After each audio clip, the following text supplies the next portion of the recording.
Thank you very much, sir, for your time on ENCA and on all angles. Now, of course, this is very concerning, what's happening, especially to the SADC region. We, for instance, in South Africa, had to accept the remains of one of our soldiers who was sent there on a mission. What's Doctors Without Borders concerned about exactly? Well, good morning.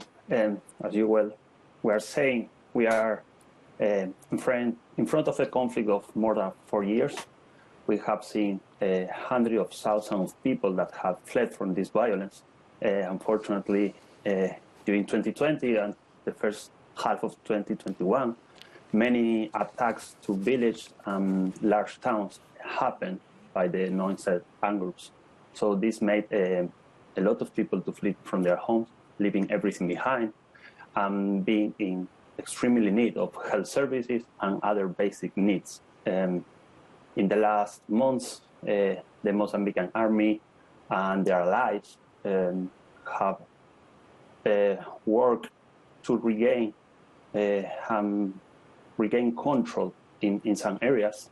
That made the conflict to be very volatile because these non-state armed groups now are dispersed, and what we can find are outbreaks of violence that will make these people that are living in those areas to flee from their homes.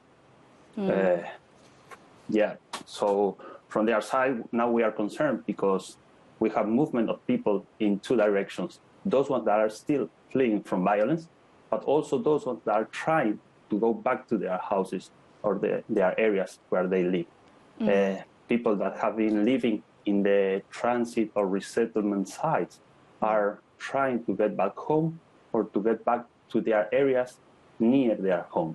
That made us to be in a constant monitoring because movements are in both directions. All right, and what are doctors saying, the doctors who are on the ground at the moment? Is the situation worsening or is it getting any better? Well, the situation is still very difficult. We find people that are walking during days or even weeks to reach to safer areas. They will arrive to the resettlement camps. They will have the most basic needs not even covered. So we are finding people that are lack of water, lack of food, and we are providing them the most basic things to make a shelter. Unfortunately, the health structure have been a target of this violence, so not even the most basic health services can be ensured in their village or in these settlement areas. Apart from that, it's not just about health, it's also about mental health.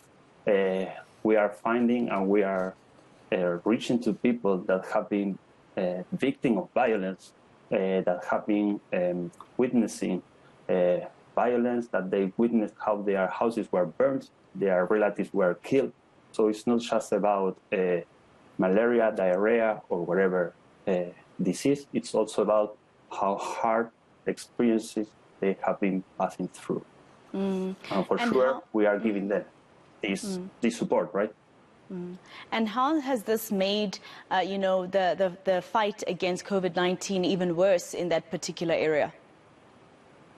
Well, for us, it's very difficult to monitor COVID in an area like this. It's true that we notice an increase of respiratory disease, but it's very difficult to monitor COVID and even to ensure that people will have follow the measures to prevent COVID. From our side, what we are doing is to distribute face masks and for sure to share the message and to pass the message to the families how to protect against COVID. But it's true that it's very difficult in this kind of areas. And what's your plea as Doctors Without Borders now? Your plea to the government there, to the insurgents, if they'll even listen to you? Well, it's true that this is a humanitarian emergency that is still ongoing. The medical needs are still there, and we need to work to allow the humanitarian response to be there, to be in the difficult areas.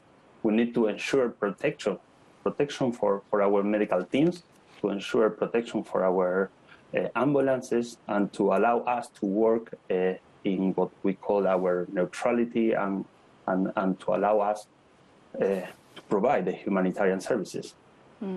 Thank you very much, Paulo Milanesio, for your time here on ENCA. He's from Doctors Without Borders.